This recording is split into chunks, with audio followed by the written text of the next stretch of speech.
Hello students, my name is Geetanjali Indiriya. Welcome to Step Up Academy. Super quick की श्रृंखला में हम हिंदी में भी काफ़ी आगे बढ़ चुके हैं और उसमें आप भी हमारा साथ दे रहे हैं, साथ में पढ़ते हैं, आप समझते हैं।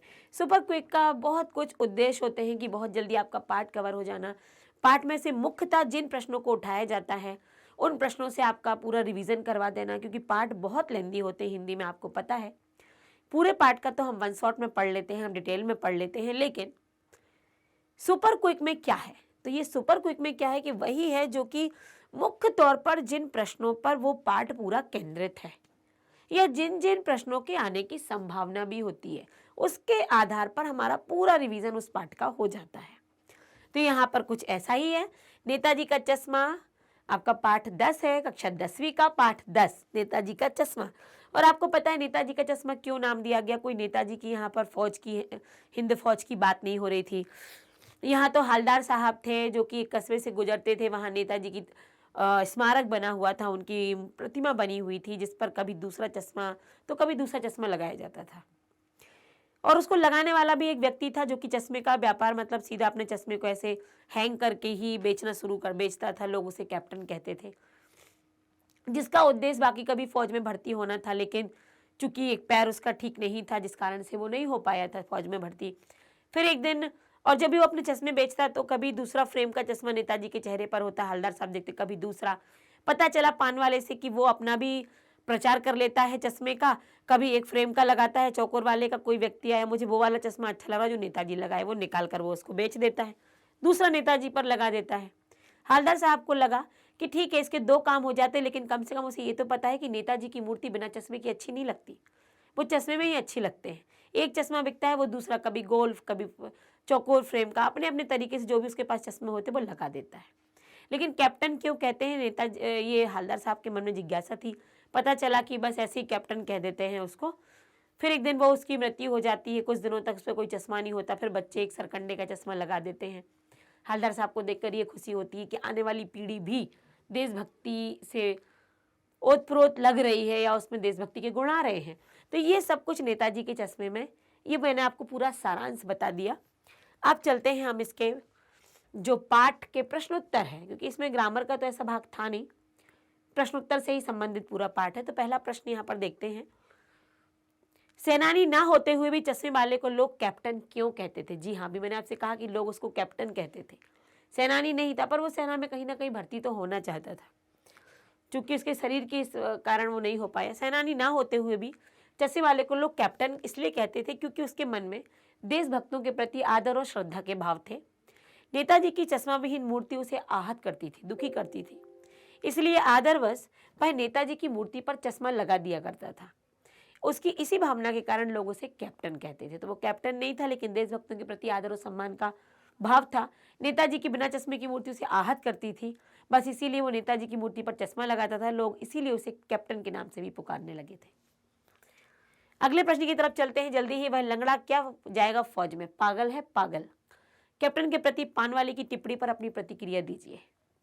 तो यहाँ पर जो पानवाले ने कहा वो उसकी टिप्पणी ठीक नहीं थी, ये तो स्वार्थ की भावना भी थी। हमारे अनुसार कैप्टन के प्रति पानवाले की टिप्पणी सर्वदा अनुचित है, निंदनीय है। कैप्टन शारीरिक रूप से असमर्थ होने के कारण देश होते हुए भी शारीरिक जो उसकी शारीरिक रूप था वो उतना समर्थ नहीं था, क्योंकि वो एक पैर से पंगु था। तो कैप्टन शारीरिक रूप से असमर्थ होते हुए भी देशभक्त था। उसके मन में नेताजी और स्वाधीनता सेनानियों के प्रति श्रद्धा के भाव थे। वह इसी भावना को उसने नेताजी की मूर्ति पर चश्मा लगाकर दर्शाया। इसके विपरीत पानवाला पूरी तरीके से समर्थ था, किंतु फिर भी वह कैप्टन को लंगड़ा कहकर उसका मजाक बनाता था, जिससे पता चलता है कि वह कितना संवेदनहीन व्यक्ति था। कौन? पानवाला। तो हमारे अनुसार पानवाले पर जो टिप्पणी, पानवाले ने जो कैप्टन पर टिप्पणी की है वो अनुचित भी है और निंदनीय भी है। कैप्टन शारीरिक रूप से समर्थ न होने के कारण भी देशभक्त था।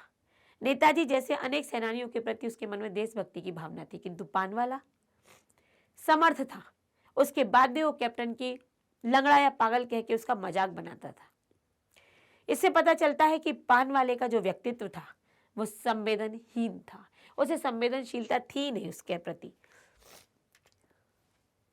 अगला प्रश्न है, जब तक हवलदार साहब ने कैप्टन को साक्षात नहीं देखा था तब तक उनके मानस पटल पर, मतलब उनके मस्तिष्क पर कौन सा चित्र रहा होगा?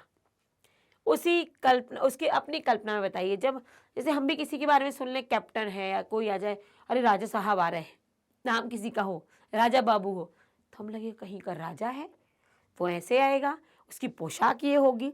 ऐसे ही जब उन्होंने सुना कैप्टन चश्मा लगा देते हैं तो उन्होंने सोचा होगा कोई लंबा चौड़ा ऊंचा एक रोब जमाने वाला कोई अधिकारी होगा, कोई कैप्टन होगा, कोई ऑफिसर रहा होगा, ये उनके दिमाग में था।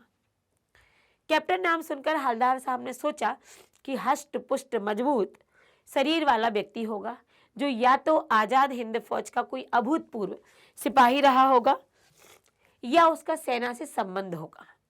जब उन्होंने कैप्टन को साक्षात देखा तो वह एक बूढ़ा, कमजोर और लंगड़ा दिखा। एक हाथ में संदूकची मतलब पेटी थी, दूसरे हाथ में बांस पर एक तख्ती में लटके हुए चश्मे लेकर वह फेरी लगाता था। कैप्टन के बारे में जैसा हवलदार साहब ने सोचा था, वह बिल्कुल भी वैसा नहीं था। इसलिए कैप्टन को देखकर वह अवाक रह गए। तो कैप्टन का नाम सुनकर हवलदार साहब के मन में जो बात आई, या हवलदार साहब के मन में जो उसका चित्र आया, वो ये था कि हष्ट पुष्ट मजबूत शरीर वाला व्यक्ति होगा, या तो आजाद हिंद फौज का भूतपूर्व सैनिक होगा या उसका सेना से कोई संबंध होगा। जब उन्होंने कैप्टन को साक्षात देखा तो वह बूढ़ा, मरियल सा और लंगड़ा व्यक्ति दिखा, जो चश्मे बेचने के लिए फेरी लगाता था। एक हाथ में संदूकची और एक हाथ में बांस था जिसमें चश्मे लटके हुए थे। तो जैसा उन्होंने अपने मानस पटल पर चित्र अंकित किया था हवलदार साहब ने, कैप्टन बिल्कुल भी वैसा नहीं निकला। इसलिए कैप्टन को देखकर हवलदार साहब अवाक रह गए, मतलब कुछ बोल ही नहीं पाए। अगले प्रश्न की तरफ चलते हैं। क्या होगा उस कौम का जो अपने देश की खातिर घर गृहस्थी, जवानी, जिंदगी सब कुछ होम कर देने वालों पर भी हंसती है और अपने लिए बिकने के मौके ढूंढती है? हवलदार साहब के इस कथन को स्पष्ट करते हुए बताइए, उनके विचार से आप कहां तक सहमत हैं? उन्होंने वर्तमान समय के लिए तरफ इशारा करते हुए, व्यंग करते हुए कहा है, जब ये पान वाले ने कहा कि वो पागल है, तो एक देशभक्त को लोग पागल का दर्जा देते हैं। लोग कहते हैं कि ये काम नहीं कर सकता। ये देश चश्मा रोज अलग अलग पहनाने पर लोग देशभक्त का मजाक बनाते हैं, और वही आज अपने स्वार्थ के लिए स्वयं बिकने को भी रेडी हो जाते हैं। हवलदार साहब के इस कथन से हम पूरी तरह सहमत हैं। जिन लोगों ने देश की आज़ादी के लिए अपना घर परिवार न्यौछावर कर दिया, प्राणों को भी त्याग दिया, आज की पीढ़ी के द्वारा उनका उपहास किया जाता, मजाक उड़ाया जाता है। जब कोई उपहास करता है तो दूसरे लोग सुनकर उसमें मजे लेते हैं। जिस प्रकार पान वाले के पास होते थे, इस अवसर का लाभ उठाकर पान वाले को अपना सामान बेचने का अवसर मिल जाता था। वर्तमान पीढ़ी की यही संवेदनहीनता, स्वार्थीपन और अवसरवादिता हवलदार साहब के कथन को उजागर करती है। बिल्कुल सही कि वर्तमान समय में यदि देश के प्रति कोई अपने भाव व्यक्त करना चाहे तो लोग उसका मजाक बनाते हैं। पान वाले की दुकान पर भी यही होता था।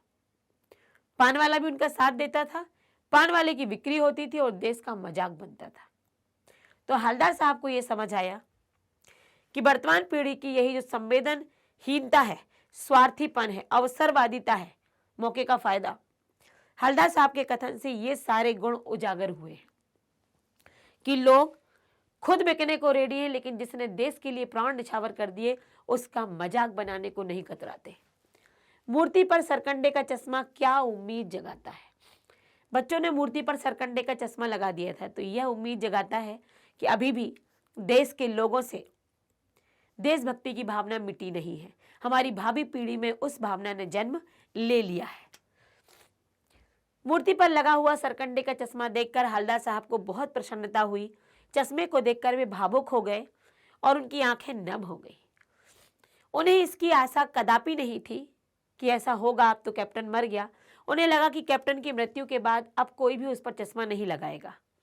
उन्होंने सोचा ही नहीं था कि मूर्ति पर कोई अन्य भी चश्मा लगा सकता है। यह देखकर उन्हें विश्वास हो गया कि भावी पीढ़ी के मन में अभी भी देशभक्ति की भावना है। तो जब ये चश्मा देखा तो हवलदार साहब को तो पहले यकीन नहीं था कि कैप्टन चले गए हैं तो अब कोई चश्मा नहीं लगाएगा, लेकिन जब उन्होंने सरकंडे का चश्मा लगा देखा तो बहुत प्रसन्न हुए। उन्हें इस बात की तसल्ली हो गई कि आने वाली भविष्य की पीढ़ी के अंदर भी देशभक्ति की भावना उजागर है। जन्म ले चुकी है। तो ये वो प्रश्न थे जो आपके लिए भी आवश्यक थे और इस प्रश्नों के आधार पर हमने पाठ भी कवर कर लिया। पान वाले की बात हमने देख ली, कैप्टन को कैप्टन क्यों कहते थे ये भी हमने समझ लिया। फिर उस पर चश्मा क्यों अलग बदला जाता था ये मैंने आपको बता दिया। तो कुछ प्रश्नों ने हमारे पाठ को कवर कर लिया और ये महत्वपूर्ण प्रश्न भी थे जो सुपर क्विक के साथ मैं आपको लेकर आई थी। तो ऐसे ही महत्वपूर्ण प्रश्नों के साथ पूरे पाठ का सारांश जानने के लिए आप हमारे साथ बने रहिए स्टेप अप एकेडमी में, क्योंकि ये आपको अवगत कराएगी पूरे पाठ से बहुत ही कम समय में। और पाठ पढ़ेंगे कम समय में लेकिन लेंगे नंबर बहुत अधिक।